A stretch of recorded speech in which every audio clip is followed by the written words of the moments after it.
ناظرین،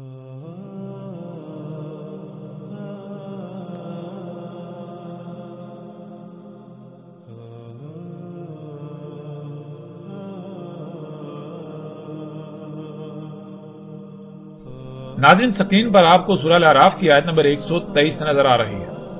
اس آیت میں دیکھیں تو اس میں کیا ہے؟ کہا فرعون نے، تم نے اس کی دعوت کو تسلیم کر لیا اس سے پہلے کہ میں تمہیں اس کی اجازت دیتا، میں تمہیں اس کا حکم دیتا؟ نہیں ہے یہ، مگر یہ کیا ہے؟ یہ ایک منصوبہ بندی ہے جو تم نے منصوبہ بندی کی ہے مدینہ میں، مدینہ کے جو اہل ہیں ان کو مدینہ سے نکالنے کے لیے، پس جلد ہی تمہیں اپنے اس کیے کا علم ہو جائے گا۔ ناظرین، اس آیت میں یہ سمجھا جاتا ہے کہ فرعون نے یہ کہا کہ تم نے مدینہ میں منصوبہ بندی، یہ سارا کچھ منصوبہ بندی کے تحت کیا تاکہ جو مدینہ کے اہل ہیں یعنی کہ آل فرعون ان کو مدینہ سے نکال دیا جائے اور پیچھے مدینہ پر خود قبضہ کر لیا جائے۔ یعنی کہ آج اکثریت یہ سمجھتی ہے کہ لفظ مدینہ کا استعمال فرعون نے کیا، حالانکہ حقیقت یہ نہیں ہے، کیونکہ سب سے پہلی بات یہ کہ اب غور کریں کہ کیا فرعون کی زبان عربی تھی؟ کیا اس وقت مصر میں عربی بولی جاتی تھی؟ جب فرعون کی زبان عربی تھی ہی نہیں تو پھر فرعون لفظ مدینہ کس طرح استعمال کر سکتا ہے؟ ناظرین، قرآن ان قوموں کا یا فرعون کا کلام نہیں ہے، قرآن اللہ کا کلام ہے۔ ماضی میں جو حالات و واقعات پیش آئے، جو کچھ ہوا، اللہ سبحانہ و تعالیٰ نے اسے اپنے الفاظ میں بیان کیا، اپنے الفاظ میں، اور قرآن الحکیم ہے۔ اللہ سبحانہ و تعالیٰ نے جو الفاظ استعمال کیے ان میں انتہائی حکمت ہے، ان میں بہت گہرائی ہے، وہ بہت سارے حقائق کو کھولتے ہیں، ان میں بہت سے حقائق پوشیدہ ہیں۔ اس لیے فرعون نے یہ نہیں کہا مدینہ، بلکہ فرعون نے تو اس وقت یہی کہا کہ تم نے یہاں جہاں فرعون کی حکومت ہے مصر میں، جو کہ اس وقت کریا تھی، مصر کریا تھا، تم نے یہاں مصر سے، یہاں جہاں آل فرعون کی حکومت ہے، آل فرعون کو یہاں سے نکالنے کے لیے، نکلوانے کے لیے تم نے یہ ساری منصوبہ بندی کے تحت یہ سب کچھ کیا۔ اپنے وہ سائنسدانوں کو کہہ رہا ہے۔ قرآن اللہ کا کلام ہے، آج قرآن میں اللہ سبحانہ تعالیٰ نے وہاں پر لفظ مدینہ استعمال کیا۔ کیوں لفظ مدینہ استعمال کیا یہ بعد کی بات ہے، اس پر آنے والی ایک سال میں تفصیل سے بات کریں گے، لیکن یہاں یہ دیکھنا ہے کہ اس آیت میں لفظ مدینہ آیا تو ناظرین غور کریں یہ کس مدینہ کا ذکر ہے۔ اگر مدینہ سے مراد یہی بستی ہے جو سعودی عرب میں موجود ہے، جس کا نام یثرب ہے، جس کو آج اکثریت مدینہ مدینہ کہتی ہے، تو پھر کیا آل فرعون کی حکومت یہاں تھی؟ موسیٰ علیہ السلام کو یہاں بھیجا گیا؟ کیا اس مدینے کا ذکر ہو رہا ہے؟ پھر اسی طرح جب ہم آگے بڑھیں تو آگے آپ کو مزید آیات ملیں گی۔ سورہ یوسف کی آیت نمبر 30 میں بھی آپ کو لفظ مدینہ ملے گا۔ یوسف علیہ السلام کہاں تھے؟ کہاں پر ان کو حکومتی عہدہ ملا؟ یہ سب جانتے ہیں کہ مصر کی بات ہے۔ یوسف علیہ السلام مصر میں گئے، وہ بکتے بکاتے مصر میں پہنچ گئے۔ مصر کے جو اعلی حکومتی عہدیدار ہے اس نے انہیں پالا، اس نے انہیں بڑا کیا۔ تو ناظرین اب غور کریں کہ یہاں بھی جب اللہ سبحانہ وتعالیٰ نے لفظ مدینہ استعمال کیا، اگر مدینہ سے مراد یہی بستی ہے، یہی شہر ہے، بلد ہے جسے آج آپ مدینہ کہتے ہیں، جو سعودی عرب موجود ہے، تو کیا یہ واقعہ یا یوسف علیہ السلام اس مدینہ میں آئے؟ کیا یہ واقعہ اس مدینہ کا ہے؟ اسی طرح آپ سورہ الکہف میں دیکھتے ہیں کہ اصحاب کہف کا واقعہ، اس واقعے میں بھی جب آپ دیکھیں تو اس میں بھی لفظ مدینہ کا استعمال ہوا۔ تو ناظرین غور کریں پھر وہی سوال کہ کیا اصحاب کہف اس مدینے میں تھے جسے آج آپ مدینہ کہتے ہیں، یا پھر اللہ سبحانہ تعالیٰ کس بستی کو، کس خطے کو مدینہ کہہ رہے ہیں؟ یعنی کہ اس وقت اسے مدینہ نہیں کہا جاتا تھا، یا فرعون کے وقت بھی مصر کو مدینہ نہیں کہا جاتا تھا، مصر ہی کہا جاتا تھا۔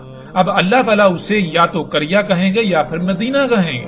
جب تک وہاں فرعون کی حکومت تھی تو تب تک یعنی فرعون جب تک وہاں کا رب تھا تو وہ مدینہ نہیں، وہ کریا ہے۔ پھر جب وہاں رب اللہ کو بنا لیا جاتا ہے، اللہ رب بن جاتا ہے، تو وہ مدینہ کہلائے گا۔ اس لیے اللہ سبحانہ تعالیٰ نے وہاں پر مدینہ لفظ استعمال کیا۔ جب مصر ظاہری طور پر تو ابھی فرعون کے ہاتھ میں تھا، لیکن حقیقت یہ تھی کہ اب فرعون کا انجام اس کے سر پر آ چکا ہے، مدینہ یعنی مصر جو ہے فرعون کے ہاتھوں سے نکل چکا ہے، اب مصر جو ہے وہ مدینہ بن چکا ہے اللہ کے قانون میں۔ بالکل اس طرح ناظرین غور کریں، قرآن میں باقی جتنے بھی مقامات ہیں ان پر جو مدینہ کا ذکر آیا، ان میں جو مدینہ کا ذکر آیا، کیا وہ اس مدینہ کا ذکر ہے؟ جیسے سورہ الکہف میں دیکھیں موسیٰ علیہ السلام اور اللہ کے جو عبد ہیں ان کا واقعہ ہے، تو اس میں کیا ہے، انہوں نے جو ایک دیوار جو ہے وہ سیدھی کی، تو انہوں نے کیا کہا، یہ دیوار کن دو لڑکوں کی ہے؟ جو یتیم ہیں، وہاں بھی لفظ مدینہ کا آیت میں آپ دیکھ سکتے ہیں۔ تو کیا وہ موسیٰ علیہ السلام اور اللہ کے عبد کیا وہ اس مدینہ میں آئے تھے جسے آج آپ مدینہ کہتے ہیں، جو سعودی عرب کی بستی ہے؟ اب غور کریں کہ کیا اس وقت کے لوگ اسے مدینہ کہتے ہوں گے؟ نہیں، بلکہ قرآن میں اللہ سبحانہ وتعالیٰ اسے مدینہ کہہ رہے ہیں۔ وہ بستی جو ہے وہ کسی اور نام سے جانی پہچانی جاتی تھی۔ جیسے مثال کے طور پر آج آپ مختلف نام استعمال کرتے ہیں، کابل، کراچی، لاہور، فلاں فلاں، اس طرح جو نام استعمال کرتے ہیں، کل کو جب مثال کے طور پر آپ تصور کریں کہ اگر دنیا، یعنی کہ اگر ساتھ نہ آنی ہو، دنیا آگے اور چلنی ہو، اور امت نے آنا ہو، اور قوم نے آنا ہو، یہ قوم جب ہلاک ہو، یہ امت جب ختم ہو، تو آگے آنے والی قوم کو جب اللہ تعالیٰ ہدایات دیں تو اللہ تعالیٰ کیا بتائیں گے؟ کیا اللہ تعالیٰ یہ کہیں گے کابل میں ایسا ہوا تھا؟ کیا اللہ تعالیٰ یہ کہیں گے کہ کراچی میں ایسا ہوا تھا، لاہور میں ایسا ہوا تھا، دلی میں ایسا ہوا، ممبئی میں ایسا ہوا تھا؟ نہیں، بلکہ اللہ سبحانہ و تعالیٰ صرف دو طرح کی تقسیم کریں گے، یا تو مدینہ کا لفظ استعمال کریں گے یا پھر قریہ کا لفظ استعمال کریں گے۔ تو ناظرین غور کرتے جائیں، آپ دیکھیں قرآن میں کہ قرآن میں اللہ سبحانہ وتعالیٰ نے جہاں جہاں لفظ مدینہ کا استعمال کیا، اگر مدینہ سے مراد وہ بستی ہے جسے آج اکثریت کہتی ہے، تو پھر قرآن میں جس مقام پر لفظ مدینہ آیا تو وہاں بھی آپ کو وہی بستی لینا پڑے گا، اس کا مراد وہی بستی لینی پڑے گی جسے آج مدینہ کہا جاتا ہے اور لوگوں کے ذہنوں میں راسخ کر دیا گیا ہے۔ حقیقت یہ ہے کہ وہ آج ام القریہ ہے، ام القریہ میں سے ایک قریہ ہے، یعنی ایسی بستی جہاں اللہ کا دین قائم نہیں ہے، جہاں فطرت نہیں بلکہ فطرت کی ضد ہے، اللہ کی مخلوقات تبدیل شدہ ہے، تمام کی تمام تبدیل شدہ مخلوقات ہیں، اللہ کی مخلوقات نہیں ہے، جہاں دجال دندناتا پھر رہا ہے۔ اور ظاہر ناظرین غور کریں، جہاں فطرت ہوگی وہاں دجال کیسے آ سکتا ہے؟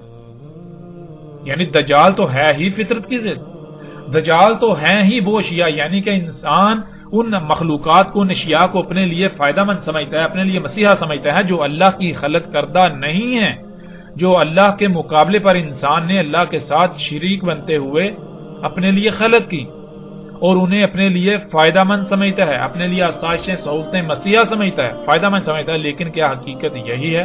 کیا وہ حقیقتاً فائدہ مند ہے یا یہ محض دجل ہے؟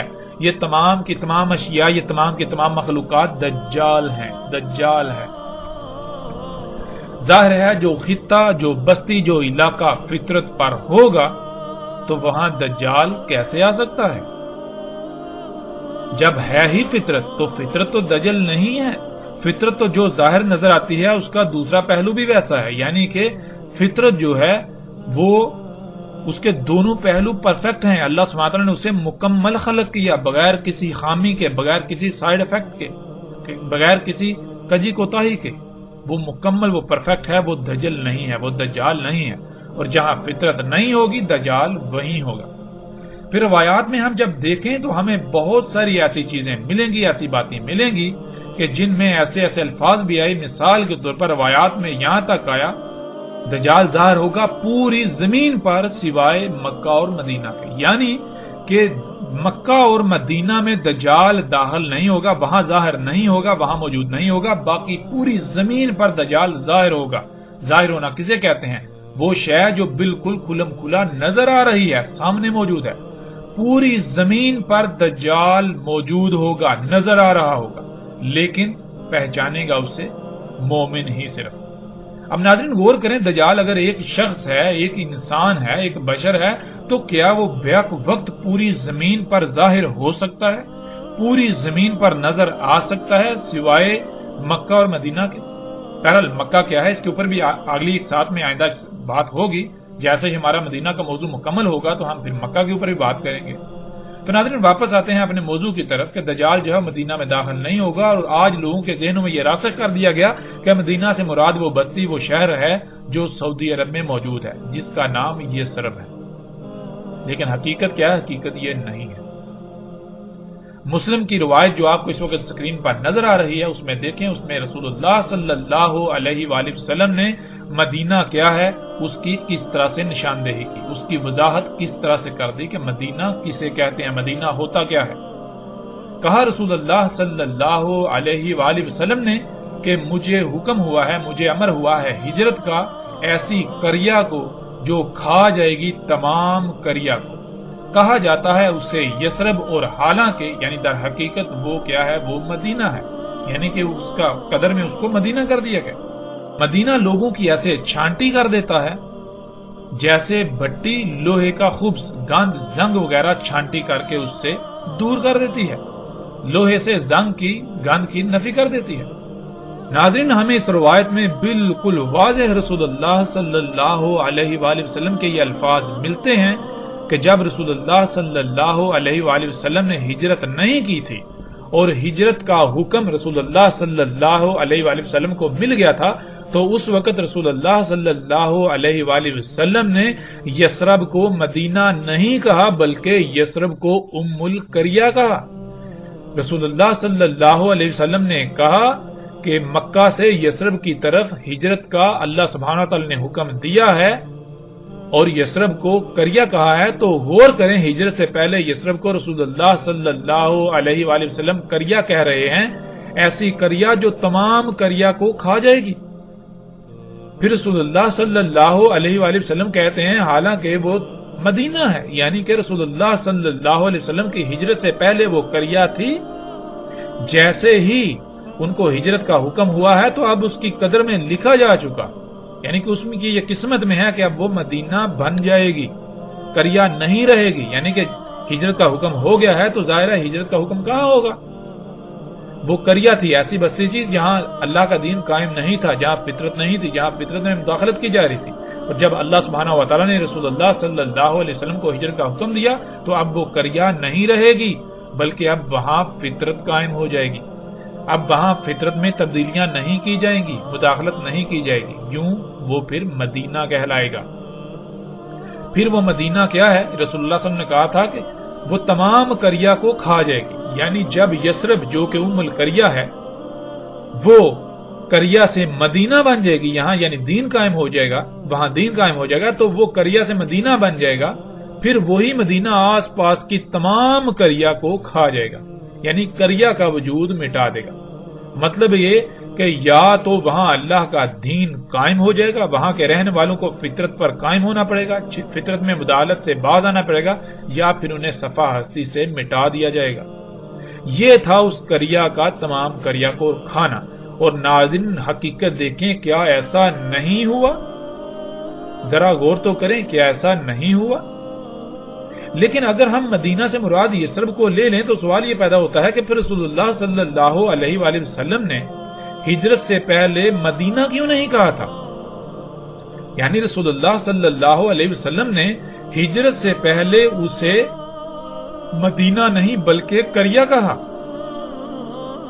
اور پھر اسے یثرب، یعنی یثرب اس کا نام موجود ہے، یثرب کے نام سے وہ اس وقت جانی پہچانی جاتی تھی، آج بھی اسے یثرب کہتے ہیں، آج بھی اسے یثرب کہا جاتا ہے، لیکن مدینہ کے نام سے مشہور کر دیا گیا، نام لقب اس کا آج بھی یثرب ہے اور دوسرا لقب اس کا مدینہ بن چکا ہوا ہے۔ تو ناظرین غور کریں، اگر یہی بستی مدینہ ہے، یہی بستی مدینہ تھی تو رسول اللہ صلی اللہ علیہ وآلہ وسلم نے ہجرت سے پہلے اسے قریہ کیوں کہا، اور ہجرت کے بعد ہی وہ مدینہ کیسے بنی؟ ذرا غور تو کریں، حقیقت ہر لحاظ سے آپ کے سامنے آ جائے گی۔ پھر ناظرین اگلی روایت میں دیکھیں، اس میں رسول اللہ صلی اللہ علیہ وآلہ وسلم کہتے ہیں، رسول اللہ صلی اللہ علیہ وآلہ وسلم نے کہا، آئے گا لوگوں پر ایسا زمانہ، دعوت دے گا آدمی اپنے سسر کے بیٹے، اپنے چچا تایا کے بیٹے کو کہ آؤ خوشحالی، مال و دولت، سہولتوں، آسانیوں والے خطے کی طرف، آؤ مال و دولت، سہولتوں، آسائشوں، عیاشیوں کے خطے کی طرف، اور مدینہ یعنی جہاں اللہ کا دین قائم ہوگا، یعنی جو خطہ، جو بستی فطرت پر ہوگا، خیر ہوگا وہ خطہ ان کے لیے۔ مگر اگر وہ تھے غور و فکر کرتے، اگر وہ اس کا علم رکھتے، اور اس ذات کی قسم جس کے قبضہ قدرت میں میرا نفس ہے، نہیں نکلتا ان میں سے کوئی ایک بھی بھوک، افلاس، سختیوں وغیرہ کی وجہ سے مدینہ سے، مگر اللہ اس کی جگہ کسی اور کو بھیج دیتا ہے مدینہ میں جو خیر ہوتا ہے۔ جان لو مدینہ یعنی جہاں اللہ کا دین قائم ہوتا ہے، یعنی وہ خطہ جو فطرت پر ہوتا ہے، وہ ایسے ہے جیسے بٹی، لوہے کی بٹی جو نکال دیتی ہے خبز کو، یعنی کہ جیسے لوہے کی بٹی ہوتی ہے، جب لوہا بٹی میں ڈالا جاتا ہے تو بٹی لوہے کو پگھلا کر اس کے اندر جتنا بھی زنگ اور خبث ہوتا ہے وہ نکال کر لوہے کو خالص بنا دیتی ہے، بالکل اسی طرح مدینے کی مثال ہے۔ مدینہ ایسی جگہ ہوتی ہے، ایسا خطہ ہوتا ہے کہ جو اس کی سختیاں جو ہیں وہ اپنے اندر سے رائی برابر بھی جس کے اندر نفاق ہوتا ہے اسے نکال دیتی ہیں۔ مدینے کے اندر صرف خالص مومن ہی رہ سکتے ہیں۔ مدینہ اپنے اندر سے تمام کا تمام خبث گند نکال دیتا ہے، نفاق شرک نکال دیتا ہے، کفر نکال دیتا ہے۔ وہ مشرک ہوتے ہیں، جو منافق ہوتے ہیں، وہ مدینہ میں رہ سکتے ہی نہیں، وہ ان ساتھیوں کا سامنا کر ہی نہیں سکتے۔ پھر رسول اللہ صلی اللہ علیہ وآلہ وسلم نے کہا نہیں قائم ہوگی ساتھ یہاں تک کہ نکال دے گا مدینہ، یعنی جہاں اللہ کا دین قائم ہو، یعنی وہ خطہ جو فطرت پر ہے، وہاں کی سختیاں نکال دیں گی وہاں کے شر والوں کو، جیسے خباثت نکالنے والی بٹی نکال دیتی ہے لوہے کی خباثت، یعنی جیسے بٹی لوہے کو پگھلا کر خالص بنا دیتی ہے، اس میں سے جتنا بھی گند ہوتا ہے وہ نکال دیتی ہے، بالکل اسی طرح جہاں فطرت ہوتی ہے، جو خطہ فطرت پر ہوتا ہے، جہاں دین قائم ہوتا ہے، وہاں ایسی سختیاں، آزمائشیں، بھوک، افلاس وغیرہ آتی ہے کہ وہاں صرف اور صرف مومن ہی یعنی فطرت پر انحصار کرنے والے ہی ٹھہر سکتے ہیں۔ جن کے دل میں یا جس کے دل میں رائی برابر بھی نفاق و شر ہو وہ وہاں نہیں ٹھہر سکتا۔ اس طرح مدینہ اپنے گند کو نکال دیتا ہے۔ تو ناظرین غور کریں، جسے آج تک آپ مدینہ کہتے آئے اور مدینہ سمجھتے ہیں، مدینہ سمجھ رہے ہیں، کیا اس میں یہ خصوصیات ہیں؟ کیا اس میں یہ صلاحیتیں ہیں؟ کیا اس میں یہ صفات ہیں؟ کیا اس میں ایسی سختیاں ہیں؟ کیا وہاں بھوک کا، سختیوں کا، آزمائشوں کا سامنا کرنا پڑتا ہے؟ ناظرین ذرا غور تو کریں، وہاں تو طرح طرح کی آسائشیں ہیں، سہولتیں ہیں، بلند و بانگ عمارتیں ہیں، ایک سے بڑھ کر ایک سہولیات ہیں، آسائشیں ہیں۔ وہاں تو دجال کا ہمار دن دناتا پھر رہا ہے، وہاں تو دجال دن دنا رہا ہے، تو وہ کیسے مدینہ ہو سکتا ہے؟ ناظرین ذرا غور تو کریں۔ اس کے برعکس غور کریں، جب دجال آیا، یہ جب آسائشیں، سہولتیں سامنے آئیں، جن کو یہ لوگ جو ہے دجال کو، ان مخلوقات، ان اشیاء کو، یہ انسان کے اپنے ہاتھوں سے خلق کی ہوئی اشیاء کو سہولتوں، آسائشوں کا نام دیتے ہیں، جب اس طرح کے یہ جدید معاشرے وجود میں آئے تو کیسے لوگوں نے ان مقامات کو چھوڑ کر ان مقامات کی طرف ہجرت کی؟ کیسے کی؟ غور تو کریں۔ کیا پوری دنیا سے لوگوں نے ہجرت نہیں کی؟ لوگ یورپ، امریکہ، کینیڈا کی طرف بھاگتے چلے گئے، پھر لوگ جو ہے وہ جو فطرت کے اوپر ہیں، فطرتی مقامات پر تھے جہاں یہ سہولتیں، یہ آسائشیں نہیں ہیں، وہاں سے شہروں کی طرف رخ کیا۔ دنیا میں لوگوں کی ایک بڑی تعداد جو ہے وہ گاؤں میں رہنے کے بجائے شہروں میں رہنے کو ترجیح دیتی ہے۔ کیوں؟ کیونکہ شہروں میں سہولتیں ہیں، آسائشیں ہیں، آسانیاں ہیں، طرح طرح کی موجیں ہیں، عیاشیاں ہیں۔ تو ناظرین غور کریں، آپ اپنی آنکھوں سے یہ سب کچھ ہوتا ہوا نہیں دیکھ رہے، نہیں دیکھا آپ نے؟ ذرا غور تو کریں۔ پھر اسی طرح ناظرین آگے بڑھتے ہیں اور غور کرتے ہیں، مزید روایت ہے، آپ سکرین پر روایت کو دیکھ رہے ہیں۔ رسول اللہ صلی اللہ علیہ وآلہ وسلم نے کہا شام فتح ہوگا، پس نکل جائیں گے مدینہ سے برے لوگ، بری قوم اپنے اہل و عیال کے ساتھ سواریوں کو چلاتے ہوئے۔ پھر یمن فتح ہوگا، پس نکل جائے گی قوم یعنی مدینہ کے برے لوگ مدینہ سے اپنے اہل و عیال کے ساتھ سواریوں کو چلاتے ہوئے۔ پھر عراق فتح ہوگا، پس نکل جائیں گے برے لوگ، بری قوم مدینے سے اپنے اہل و عیال کے ساتھ سواریوں کو چلاتے ہوئے، اور مدینہ خیر تھا ان کے لیے اگر وہ غور و فکر کرتے تو انہیں اس بات کا علم ہوتا۔ اب ناظرین غور کریں، سوال یہ پیدا ہوتا ہے کہ رسول اللہ صلی اللہ علیہ وآلہ وسلم یہ کہہ رہے ہیں کہ شام فتح ہوگا تو لوگ جو برے لوگ ہیں وہ مدینہ سے نکل جائیں گے اپنے اہل و عیال کے ساتھ، پھر یمن فتح ہوگا تو لوگ مدینے سے نکلیں گے، برے لوگ اپنے اہل و عیال کے ساتھ، پھر عراق فتح ہوگا تو لوگ مدینے سے نکلیں گے، برے اپنے اہل و عیال کے ساتھ، ناظرین غور تو کریں، کیا ایسا ممکن ہے؟ یعنی کہ اگر مدینے سے مراد یہی بستی ہے جسے آج مدینہ کہا جاتا ہے، سعودی عرب کا جو یثرب ہے، تو ناظرین تصور کریں فتح شام ہو رہا ہے تو لوگ اس مدینے سے کیوں نکلیں گے؟ پھر فتح جو ہے وہ یمن ہو رہا ہے تو لوگ اس مدینے سے کیوں نکلیں گے؟ فتح عراق ہو رہا ہے تو لوگ اس مدینے سے کیوں نکلیں گے؟ ناظرین ذرا غور کریں، کیا اس بات کا جواب کسی کے پاس ہے؟ یعنی کہ زلزلہ امریکہ میں آ رہا ہے اور نقصان پاکستان میں ہو رہا ہے، جنگ شام میں ہو رہی ہے اور لوگ پاکستان میں مر رہے ہیں۔ ناظرین کیا ایسا ممکن ہے؟ زلزلہ آسٹریلیا میں آئے، دنیا کے ایک کونے میں آئے، اور زلزلے سے نقصان کہاں ہو رہا ہے؟ جی پاکستان میں ہو رہا ہے۔ کیا ایسا ممکن ہے؟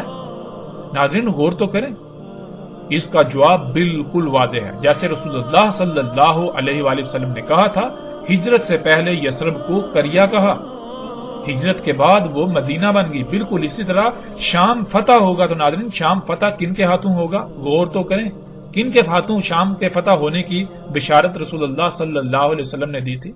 رسول اللہ صلی اللہ علیہ وسلم نے تو مومنوں کو کہا تھا کہ تم جو ہے وہ شام پر چڑھائی کرو گے تو اسے فتح کر دو گے، یعنی کہ شام فتح سے پہلے، مومنوں کے ہاتھ آنے سے پہلے قریہ ہوگی۔ شام پہلے قریہ تھا، رسول اللہ صلی اللہ علیہ وآلہ وسلم کی موجودگی میں شام قریہ تھا، یمن قریہ تھا، عراق قریہ تھا۔ تو جب مومن اسے فتح کریں گے تو وہاں فطرت قائم ہوگی، یعنی وہ پھر قریہ نہیں رہے گا، شام مدینہ بن جائے گا۔ جب شام مدینہ بنے گا تو مدینے میں یعنی پہ فطرت کے اوپر قائم ہونا آسان تو نہیں ہے۔ جو لوگ خواہشات کی اتباع کرتے ہیں پھر ان کی خواہشات کیسے پوری ہوں گی؟ وہ کیسے سختیوں کا سامنا کرنا پڑیں گے؟ ظاہر ہے پھر تو وہ ان علاقوں کی طرف ہجرت کریں گے جہاں ان کی خواہشات پوری ہوں، جہاں ان کو آسائشیں مل سکیں، ان کو سہولتیں مل سکیں، جہاں وہ اپنی خواہشات کے مطابق زندگی گزار سکیں۔ اسی طرح یمن فتح ہونے سے پہلے قریہ ہے، ایک خطہ ہے جسے لوگ یمن کے نام سے جانتے ہیں، اس کا لقب، اس کا نام یمن ہے، لیکن اس کا اسم قریہ ہے۔ جب مومنوں کے ہاتھ میں آئے گا تو وہاں فطرت قائم ہو جائے گی، یعنی فطرت میں چھیڑ چھاڑ روک دی جائے گی،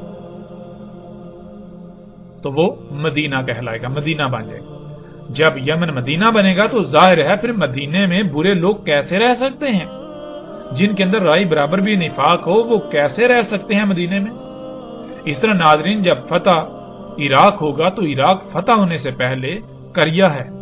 جیسے مثال کے طور پر ایک شخص ہے تو اس کا نام لکشمن ہو، اس کا نام لکشمن ہو، اس کا لقب لکشمن ہو، وہ ایمان لانے سے پہلے مشرک ہے، مشرک کہلائے گا، لیکن جب وہ ایمان لے آئے گا تو پھر وہ مومن کہلائے گا۔ بالکل اسی طرح ایک بستی، ایک خطہ جب وہ فطرت پر نہیں ہے، وہاں پر اللہ کی مخلوقات میں یعنی فطرت میں تبدیلیاں کی جا رہی ہیں تو وہ قریہ کہلائے گی، اس کا اسم قریہ ہے۔ جب وہاں دین قائم ہوگا، وہ فطرت پر ہوگی، وہ فطرت پر خطہ ہوگا تو اسے مدینہ کہا جائے گا۔ اور فطرت پر قائم ہونا کیا آسان ہے؟ ناظرین غور کریں، آج اگر کوئی خطہ فطرت پر قائم ہو تو وہاں آپ جا کر زندگی گزار سکتے ہیں؟ ذرا غور تو کریں، آپ کو وہاں کیسے زندگی گزارنا پڑے گی؟ ناظرین ذرا غور تو کریں، کیا ان سختیوں کا سامنا آپ کر پائیں گے؟ ظاہر ہے ان سختیوں کا سامنا صرف اور صرف وہی لوگ کر پائیں گے جو خالص اللہ کے غلام ہوں گے۔ ان کو علم ہے کہ ہم نے اللہ کے ساتھ ایک رائے برابر بھی شرک نہیں کرنا۔ شرک کیا ہے؟ یعنی کہ اللہ ہمارا رب ہے، اس نے ہمیں خلق کیا، ہماری ضروریات اسی نے جیسی ضروریات خلق کی ہم ویسے ہی استعمال کریں گے، ویسی ضروریات سے اپنی زندگی گزاریں گے۔ اب ہم اس کے ساتھ شرک نہیں کریں گے، یعنی کہ کسی اور کی ضروریات کو استعمال نہیں کریں گے، اس کے مقام پر کسی اور کو نہیں لائیں گے۔ تو ناظرین غور کریں، حقیقت ہر لحاظ سے بالکل آپ کے سامنے ہے۔ اس روایت کو جب آپ پڑھیں، اپنے سامنے رکھیں تو کئی سوالات پیدا ہوتے ہیں، جن میں سب سے پہلا سوال یہ ہے کہ فتح شام ہو رہا ہے اور لوگ مدینے سے نکل رہے ہیں جو کہ برے لوگ ہیں، پھر فتح یمن ہو رہا ہے تو مدینے سے برے لوگ نکل رہے ہیں، پھر فتح عراق ہو رہا ہے تو مدینے سے برے نکل رہے ہیں۔ ایسا کیسے ہو سکتا ہے؟ یعنی اگر مدینہ سے مراد حجاز جسے آج سعودی عرب کہا جاتا ہے، اس کی بستی یثرب ہے جسے آج مدینہ کہا جاتا ہے، تو پھر یہ بات عقل میں نہیں آ سکتی اور نہیں آئے گی۔ بالکل ایسی ہی بات کہ آپ کہیں کہ بھوک مجھے لگی ہے اور کھانا میرے ہمسائے نے کھایا، زلزلہ مشرق میں آیا اور اس زلزلے کی وجہ سے نقصان مغرب میں ہوا۔ متاثر مغرب کے لوگ ہوئے، یہ کیسے ممکن ہے؟ حالانکہ رسول اللہ صلی اللہ علیہ وآلہ وسلم نے بہت ہی لاجواب خبر دی تھی جو آج ہم اپنی آنکھوں سے دیکھ رہے ہیں۔ ناظرین، مدینہ کیا ہے؟ رسول اللہ صلی اللہ علیہ وآلہ وسلم نے خود اس کی کھول کھول کر وضاحت کر دی۔ اس کے علاوہ قرآن میں اللہ سبحانہ و تعالیٰ نے بھی مدینہ کی کھول کھول کر ہر لحاظ سے وضاحت کر دی۔ اب حقائق اتنے کھل جانے کے باوجود بھی اگر لوگ اپنی ضد پر قائم رہیں گے، اگر سب کچھ کھل کر سامنے آ جانے کے باوجود بھی وہ اپنی آنکھیں بند کریں گے، وہ اندھے بنے رہیں گے، تو پھر ایسا کرنے والے جان لیں کہ وہ نقصان صرف اور صرف اپنا ہی کریں گے۔ ان قریب انہیں اس کا علم ہو جائے گا، وہ اپنی آنکھوں سے حقیقت کو دیکھ لیں گے۔ وہ وقت بالکل سر پر آ چکا ہے کہ حقیقت ہر لحاظ سے سامنے لے آئی جائے گی۔ وہ وقت جب آنکھیں پھٹی کی پھٹی رہ جائیں گی۔ فیصلہ آپ کے اختیار میں ہے کہ آیا آپ اپنی آنکھوں کو بند کر کے بندر کی طرح ان مولیوں کے پیچھے چلتے ہیں، یا پھر آپ غور و فکر کرتے ہیں۔ اللہ سبحانہ و تعالیٰ نے قرآن میں بار بار غور و فکر کا کہا، بار بار غور و فکر کا کہا۔ جو غور و فکر نہیں کرتے، اللہ سبحانہ و تعالیٰ نے انہیں قرادہ بندر قرار دیا۔ اور جو لوگ ماضی میں اگر کوئی غلطی ہوتی ہے اس میں غور و فکر کر کے اس غلطی کو دور نہیں کرتے، اسی غلطی کو دوبارہ دہراتے ہیں، اس پر قائم رہتے ہیں، اس پر ڈٹتے ہیں، تو اللہ سبحانہ و تعالیٰ نے ایسے لوگوں کو قرآن میں خنزیر کہا، سور کہا۔ اب فیصلہ آپ کے ہاتھ میں ہے کہ آپ اللہ کے قانون میں کس مقام پر کھڑا ہونا پسند کرتے ہیں۔ آپ آنکھیں بند کر کے سور و بندر کی طرح انہی ملاؤں کے پیچھے چلتے ہیں، یا پھر حق کو ہر لحاظ سے کھلنے کے بعد اس کو تسلیم کرتے ہیں، غور و فکر کرتے ہیں۔ فیصلہ آپ کے اپنے ہاتھ میں ہے۔ کئی روایات میں رسول اللہ صلی اللہ علیہ وآلہ وسلم نے اسی وقت کے بارے میں کہا تھا، اس وقت دین پر قائم ہونا ایسے ہی ہوگا جیسے کہ جلتا ہوا انگارہ اپنی مٹھی میں لینا۔ تو ناظرین، آج غور کریں کہ کیا اگر آج آپ فطرت پر قائم ہوتے ہیں تو کیا بالکل ایسی ہی سختیوں کا سامنا نہیں کرنا پڑے گا؟ کیا بالکل آپ کی حالت ایسی ہی نہیں ہوگی جیسے کہ جلتا ہوا انگارہ مٹھی میں جکڑ لیا ہو؟ مدینہ تو حقیقتاً لوہار کی بٹی کی مانند ہوتا ہے۔ جب پوری دنیا دجال کو اپنا رب بنا چکی ہے تو اس وقت اگر کسی خطے میں اللہ کا دین قائم ہوتا ہے یا قائم ہے جو خطہ فطرت پر ہے، تو وہاں کے رہنے والوں کا انجام بالکل ایسا ہی ہوگا کہ جیسے ان کو آگ میں ڈال دیا گیا ہے۔ ان کو انتہائی سخت ترین حالات کا سامنا کرنا پڑے گا، ان کو قحط کا سامنا کرنا پڑے گا، ان کو آگ و بارود کی بارش کا سامنا کرنا پڑے گا، ان کو بھوک و افلاس کا سامنا کرنا پڑے گا، ان کو طرح طرح کی سختیوں آزمائشوں کا سامنا کرنا پڑے گا۔ ایسے وقت میں تو صرف وہی مدینہ میں رہ سکتے ہیں جن میں ایمان ہوگا، جن میں رائی برابر بھی نفاق نہ ہو، کیونکہ وہی صرف اور صرف اللہ پر توکل کرنے والے ہوں گے جن کے اندر نفاق کی رائی بھی نہ ہوگی۔ مدینے کی یہ سختیاں ہر اس کو باہر نکال لیں گی جس کے اندر رائی برابر بھی نفاق ہوگا۔ ناظرین، غور کریں، اپنے گریبان میں جھانکیں کہ آیا کہ آپ حق پر ہیں یا پھر حق کھل جانے کے باوجود آپ آنکھیں بند کر کے اپنا ہی نقصان کرنے پر تلے ہوئے ہیں۔ حقیقت ہر لحاظ سے آپ کے سامنے ہے۔ ناظرین، الحمدللہ ہم نے تفصیل کے ساتھ جان لیا کہ مدینہ سے مراد کیا ہے، یعنی مدینہ عربی میں کسے کہتے ہیں، اور مدینہ میں دجال داخل نہیں ہو سکے گا۔ مدینہ سے مراد سعودی عرب کی بستی یثرب نہیں ہے، بلکہ ہر وہ بستی یا خطہ جہاں دین قائم ہو، یعنی جو فطرت پر ہے۔ اور پھر ظاہر ہے جہاں اللہ کا دین قائم ہوگا، یعنی جو خطہ جو علاقہ فطرت پر ہوگا، تو وہاں ہر شے اللہ سبحانہ تعالیٰ کے حکم سے خلق ہوگی، پروان چڑھے گی، وہاں کوئی بیماری نہیں ہوگی، کوئی فساد نہیں ہوگا، کوئی خرابی نہیں ہوگی۔ یہ سب خامیاں خرابیاں وہی ہوں گی جہاں دجال ہوگا، یعنی جہاں غیر اللہ ہوگا، جہاں غیر اللہ کی خلق ہوگی۔ ناظرین، حق اس قدر کھل جانے کے باوجود بھی اگر یہ تسلیم کر لیا جائے کہ مدینہ سے مراد یثرب ہی ہے، سعودی عرب کی بستی جسے آج مدینہ کہا جاتا ہے، کہ وہاں دجال داخل نہیں ہو سکے گا، تو پھر سوال یہ پیدا ہوتا ہے کہ مسند احمد اور مستدرک الحاکم میں روایت موجود ہے جس میں رسول اللہ صلی اللہ علیہ وآلہ وسلم نے کہا تھا کہ دجال احد پہاڑ پر چڑھے گا، دجال احد پہاڑ پر چڑھے گا اور اپنے اصحاب سے کہے گا کہ یہ سفید محل دیکھ رہے ہو، یہ احمد کی مسجد ہے، اور اس کے بعد دجال مدینہ کی طرف آئے گا، لیکن مدینہ کے ابواب پر ملائکہ کا پہرا پائے گا۔ اس وقت مدینہ کے 7 ابواب ہوں گے اور 3 بار مدینہ کو ترجف کرے گا، یعنی مدینہ پر آگ و بارود برسائے گا، جس سے ہر منافق مدینہ سے نکل کر اس کی طرف بھاگ جائے گا، یعنی دجال کی طرف بھاگ جائے گا، ہجرت کر جائے گا، اور مدینہ اپنے اندر سے سارے کا سارا خبث نکال دے گا، اور رسول اللہ صلی اللہ علیہ وآلہ وسلم نے اسے یوم الخلاص کہا۔ اب ناظرین غور کریں، اگر مدینہ یہی بستی ہے جسے یہ کہتے ہیں وہاں دجال داخل نہیں ہو سکے گا، تو ناظرین احد پہاڑ پر دجال کیسے چڑھ سکتا ہے، کیونکہ احد پہاڑ تو اسی بستی کے اندر موجود ہے۔ آپ سکرین پر دیکھیں اور آپ غور و فکر کریں کہ جسے آج مدینہ کہا جا رہا ہے، کیا احد پہاڑ عین اس کے وسط میں موجود نہیں؟ ناظرین غور تو کریں، جب دجال احد پہاڑ پر آ جائے گا تو پھر مدینہ تو ظاہر ہے مدینے کا تو اندر آ گیا، بھائی مدینے کے کئی کلومیٹر اندر آ کر وہ احد پہاڑ پر چڑھ گیا، اب اور کتنا اندر آنا ہے؟ اگر مدینہ وہی ہے تو پھر دجال احد پہاڑ پر کیسے آ سکتا ہے؟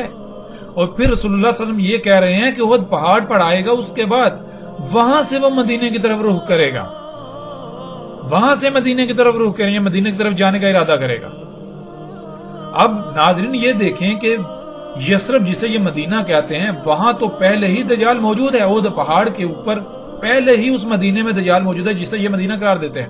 اب وہاں سے مدینے کی طرف جائے گا، مدینے کا رخ کرے گا، تو ناظرین غور کریں، پھر یہ مدینہ ہے یا مدینہ کوئی اور ہے؟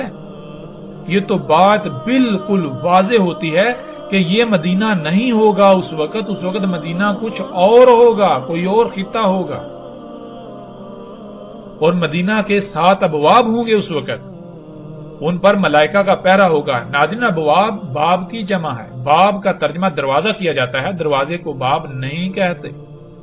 باب عربی میں کسے کہتے ہیں اس کا ذکر بھی ہم پیچھے کئی مقامات پر کر چکے ہیں۔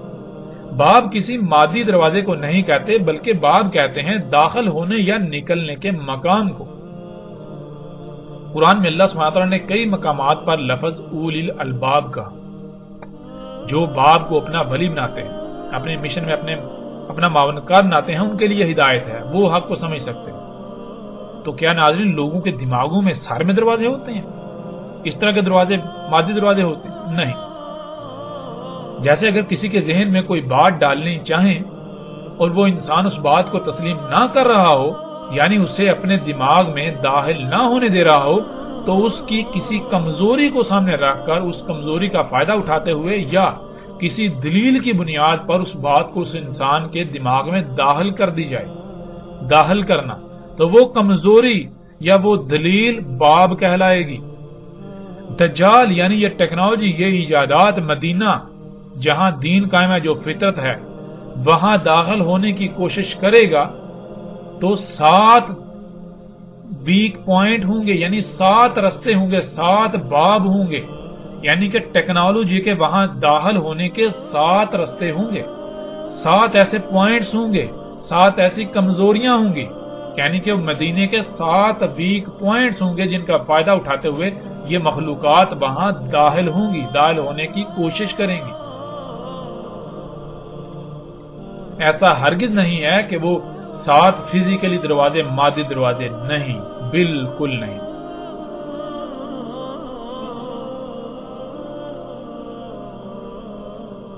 جو بھی خطہ، جو بستی ایسی ہوگی جو فطرت پر ہوگی، وہاں یہ ٹیکنالوجی، یہ ایجادات داخل ہونے کے لیے 7 ویک پوائنٹس ہوں گے جن کے ذریعے سے داخل ہونے کی کوشش کریں گی، لیکن اللہ سبحانہ و تعالی مدینہ کی اپنے ملائکہ کے ذریعے حفاظت کریں گے۔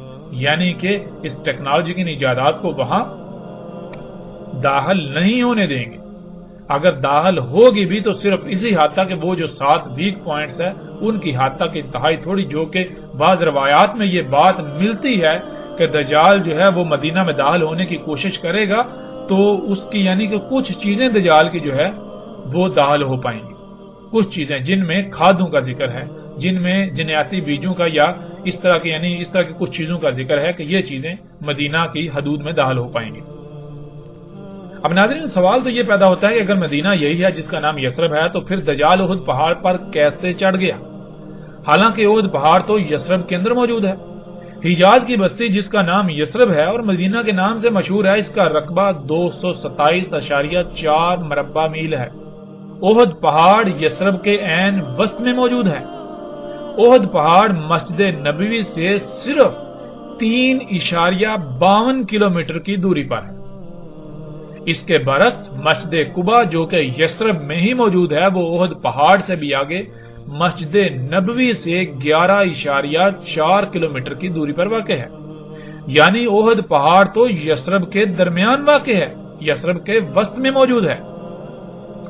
اگر مدینہ سے مراد یہی مدینہ ہے جو یثرب ہے جسے آج ہر کوئی مدینہ کہنے پر بضد ہے، تو پھر دجال مدینہ کے کئی کلومیٹر اندر احد پہاڑ پر کیسے چڑھ آئے گا، کیسے چڑھ سکتا ہے؟ جو کہ آج آپ اپنی آنکھوں سے دیکھیں گے کہ دجال احد پہاڑ پر چڑھ چکا. یہ انتہائی غیر معمولی سوال ہے جس کا جواب کوئی بھی ایسی شخصیت نہیں دے سکتی، کوئی بھی ایسا شخص نہیں دے سکتا جو یثرب کو مدینہ کہنے پر بضد ہے.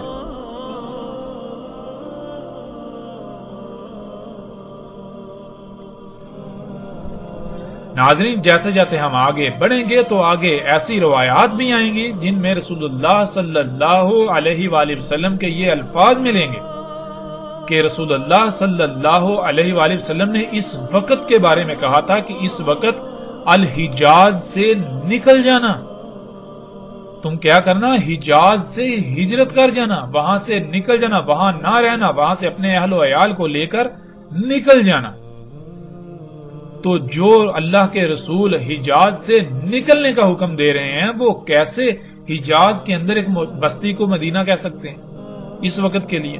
ایسا ممکن ہی نہیں. رسول اللہ صلی اللہ علیہ وآلہ وسلم کے الفاظ کے عین مطابق آج موجودہ وقت میں کوئی مومن ایسا نہیں ہو سکتا جو الحجاز میں رہے.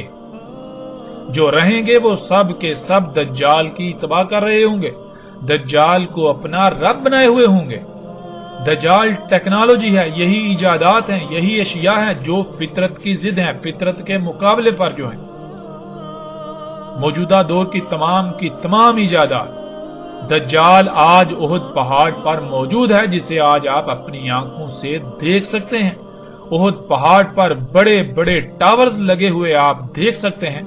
جب یہ ٹاورز یعنی دجال احد پہاڑ پر آیا تو حیران کن طور پر اس وقت محمد رسول اللہ صلی اللہ علیہ وآلہ وسلم کی مسجد کو سفید محل کی شکل میں تعمیر کر دیا گیا، سفید محل کی شکل میں ڈال دیا گیا. جب تک دجال یعنی یہ ٹیکنالوجی احد پہاڑ پر نہیں آئی تھی تب تک مسجد نبوی سفید محل کی طرح نظر نہیں آتی تھی. اور دجال کے اصحاب جو کہ ٹیکنالوجی کو اپنا رب بنائے ہوئے ہیں آج احد پہاڑ پر چڑھتے ہیں تو بالکل سامنے یعنی کہ احد پہاڑ کے اوپر دجال بھی موجود ہے اور اس کو رب بنانے والے جو اس کے اصحاب ہیں وہ بھی موجود ہیں. تو بالکل سامنے مسجد نبوی سفید محل کی طرح دیکھتے ہیں، ان کو سفید محل کی طرح مسجد نبوی نظر آ رہی ہوتی ہے. اے اللہ کے رسول محمد صلی اللہ علیہ وآلہ وسلم، آپ نے سچ کہا تھا، آپ نے سچ کہا تھا. اے اللہ کے رسول محمد رسول اللہ صلی اللہ علیہ وآلہ وسلم، آپ نے ایک ایک لفظ سچ کہا تھا اور میں آپ کی ایک ایک بات کی تصدیق کر رہا ہوں. میں نے آپ کی ایک ایک بات کی تصدیق کر دی. اب اگر کوئی تسلیم کرتا ہے تو تسلیم کرے، اگر کوئی تسلیم نہیں کرتا تو تسلیم نہ کرے۔ عنقریب اللہ سبحانہ و تعالی اپنا فیصلہ سنانے ہی والے ہیں۔ ناظرین، آپ سکرین پر نظر آنے والی تصاویر میں دیکھ سکتے ہیں کہ دجال کے اصحاب، دجال کے ساتھی، یعنی جن لوگوں نے دجال کو اپنا رب بنایا ہوا ہے، جو اپنی ضروریات کو پورا کرنے کے لیے انہی مصنوعی اشیاء پر توکل کرتے ہیں، انہی پر انحصار کرتے ہیں، انہی سے اپنی ضروریات پوری کرتے ہیں، وہ جب احد پہاڑ پر چڑھتے ہیں تو وہ سامنے مسجد نبوی کو بالکل سفید محل کی طرح دیکھتے ہیں۔ آج مسجد نبوی احد پہاڑ سے بالکل سفید محل کی طرح نظر آتی ہے۔ سیٹلائٹ سے لی گئی تصاویر بھی آپ کے سامنے ہیں۔ آپ گوگل ارتھ سے سیٹلائٹ سے لی گئی تصویر کو بھی خود اپنی آنکھوں سے دیکھ سکتے ہیں اور احد پہاڑ پر کھڑے ہو کر بھی اپنی آنکھوں سے یہ مشاہدہ کر سکتے ہیں۔ یثرب میں آج ہر طرف ٹیکنالوجی یعنی دجال دندناتا نظر آتا ہے۔ آج یثرب مدینہ نہیں بلکہ کریا ہے، اور کریا نہیں بلکہ ام القریہ ہے۔ جو کریا ہے ان کی ماں ہے یہ۔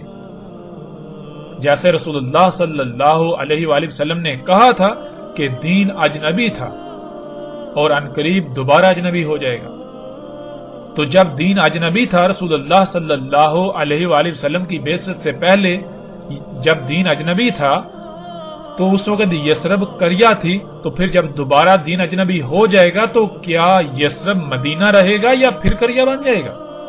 ناظرین، جس زاویے سے، جس پہلو سے بھی آپ غور کریں، حقیقت آپ کے بالکل سامنے ہے۔ جب دین دوبارہ اپنی اسی حالت میں لوٹ جائے گا تو پھر یثرب کیسے مدینہ رہ سکتا ہے؟ پھر یثرب کس طرح مدینہ ہو سکتا ہے؟ ذرا غور تو کریں۔ ناظرین، حقائق ہر لحاظ سے آپ کے سامنے ہیں۔ اس کے علاوہ بھی بہت سے دلائل ہیں، لیکن اگر ہم ان پر بات کریں گے تو ہمارا موضوع مزید لمبا ہو جائے گا۔ اب تک جو حقائق ہم سامنے لا چکے ہیں، ہم یہ بات ہر لحاظ سے ثابت کر چکے ہیں کہ سعودی عرب کی بستی، سعودی عرب کا شہر مدینہ نہیں ہے، اور دنیا کی کوئی طاقت ہماری اس بات کا رد نہیں کر سکتی۔ دنیا کا کوئی شخص اس کا رد نہیں کر سکتا۔ دنیا کا کوئی شخص، دنیا کا کوئی ایک بھی شخص، دنیا کی کوئی طاقت اس یثرب کو مدینہ ثابت نہیں کر سکتی۔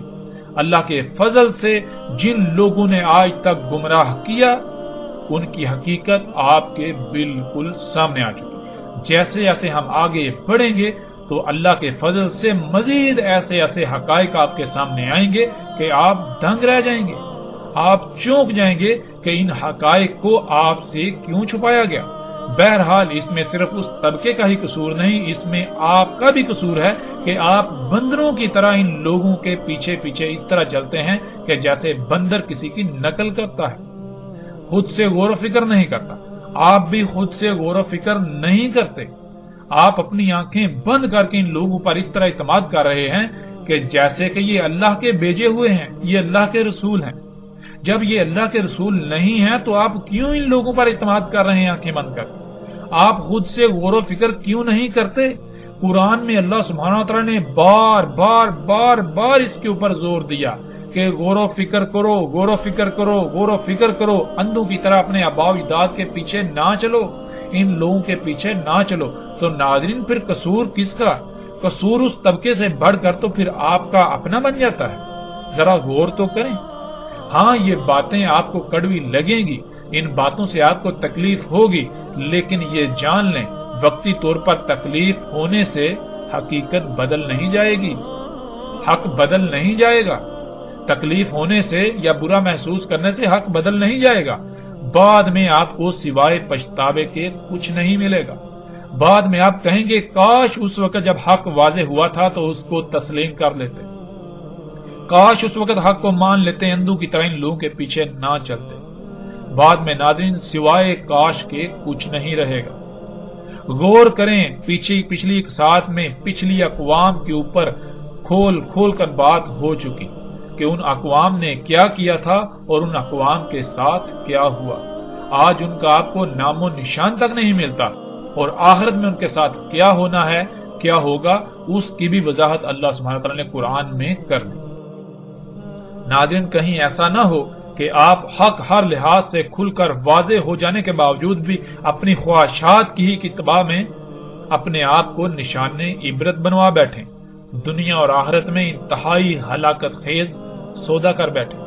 فیصلہ آپ کے ہاتھ میں ہے، حق ہر لحاظ سے کھل کر آپ کے سامنے آ چکا، اب آپ چاہیں تو اسے تسلیم کریں اور چاہیں تو اس سے انکار کر دیں۔ ہمارا اس سے کوئی نقصان نہیں ہوگا۔ ہمارا مقصد نہ کوئی فرقہ بنانا ہے، ہمارا مقصد نہ کوئی گروہ بنانا ہے، ہمارا مقصد کچھ بھی ایسا نہیں ہے کہ جس سے ہمارا اپنا کوئی مفاد وابستہ ہو۔ ہمارا مقصد ہے تو صرف اور صرف یہ ہے کہ اللہ سبحانہ وتعالی نے ہمارے اوپر یہ ذمہ داری عائد کی کہ ہم اس حق کو پہنچا دیں، اس دعوت کو پہنچا دیں، تو ہمارے ذمے صرف اور صرف اس پیغام کو، اس دعوت کو، اس حق کو پہنچا دینا ہے۔ اگر کوئی مانتا ہے تو وہ ہم پر احسان نہیں کرے گا، اور اگر کوئی نہیں مانتا تو وہ ہمارا نقصان بھی نہیں کرے گا۔ یہ بات ذہن میں رکھیں۔ باقی جن کو الزامات لگانے ہیں وہ جتنے جی چاہے دن رات کھل کر الزامات لگائیں۔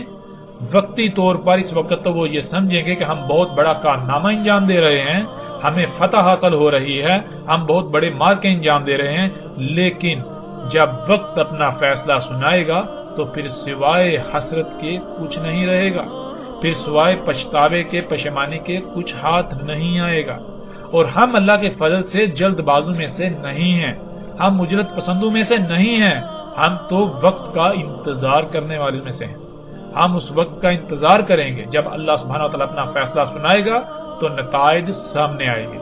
ہم نتائج کی بنیاد پر فیصلہ کرنے والے ہیں، ہم وقتی طور پر حالات و واقعات کو سامنے رکھ کر فیصلہ کرنے والے نہیں ہیں۔ تو فیصلہ آپ کے اپنے ہاتھ میں ہے۔